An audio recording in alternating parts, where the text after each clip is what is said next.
Bonsoir de la salle de rédaction. Les informations pour ce mercredi 17 janvier. 46 cas de traite des êtres humains ont été portés à l'attention de la police au cours de deux de ces cas ont été portés devant la justice, tandis que les enquêtes se poursuivent dans 4 autres cas. Le sort de 40 autres personnes ont été prises en charge par d'autres services tels que le département de l'emploi et le service de l'immigration. La présidente de la Commission nationale de lutte contre la traite des êtres humains, Linda Williams-Melanie, souligne que certains cas de violation ne sont pas toujours perçus comme traite des êtres humains. C'est pour cette raison qu'elle estime qu'il faut toujours éduquer les gens sur cette question. Madame Williams-Melanie a ajouté que son comité et les gouvernements sont toujours engagés à aider les victimes de la traite des êtres humains. Par ailleurs, le ministère de l'Emploi et des Affaires sociales a donné des détails précis sur les procédures mises en place pour aider les victimes de la traite des êtres humains et sur les mesures prises par le ministère pour mettre fin à ces fléaux. Le directeur général des relations de travail, Steve Monet, explique qu'il existe un certain nombre de conditions de base que les employeurs doivent respecter.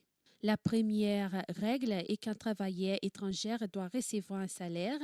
En outre, il doit avoir un contrat, un permis de travail qui l'autorise à rester et travailler dans le pays. Les travailleurs doivent également être logés correctement. Il est le devoir du département de l'emploi de s'assurer que les règles soient respectées.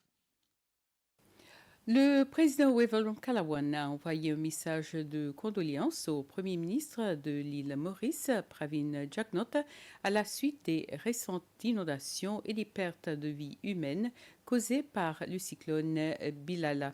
C'est avec un cœur lourd que nous avons suivi les événements des derniers jours, a notamment déclaré le président Ramkalawan. Nous sommes unis à nos compatriotes de l'île Maurice en ces temps difficiles et nos pensées vont à tous ceux qui ont été touchés, a-t-il ajouté.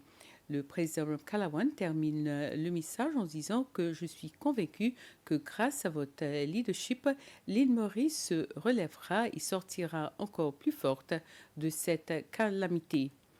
Autre message du président Ramkalawan est celui adressé au président français à la suite du passage du cyclone Bilal sur l'île de la Réunion.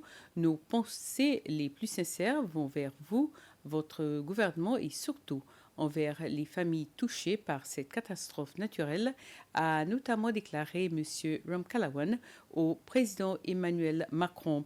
Le message du président se poursuit en disant qu'en ces moments difficiles, les Seychelles sont unies par la compassion et le désir de soutenir ses frères et sœurs rayonnés. Et à l'île Maurice, une polémique survient cet après-midi après la publication et le partage d'une lettre datée du mardi 16 janvier sur les réseaux sociaux que le directeur de la météo, Ram Dolmea, avait envoyée au secrétaire du cabinet et chef du service civil, Pramod Nirunjun, contredisant les faits que le directeur de la météo aurait démissionné. Dans la dite lettre, le directeur fait savoir qu'il a appris sa démission dans la presse et que pour sa part, il n'aurait jamais soumis sa démission ni officially step down. Il dit qu'il a été convenu lors de notre conversation d'hier que ma démission serait temporaire, laissant le temps à votre bureau d'enquêter si moi, en tant que directeur du MMS, j'ai suivi toutes les protocoles et émis des prévisions précises et en temps opportun, est-il écrit. Voilà, c'était le flash. Merci de l'avoir suivi. Bonne soirée.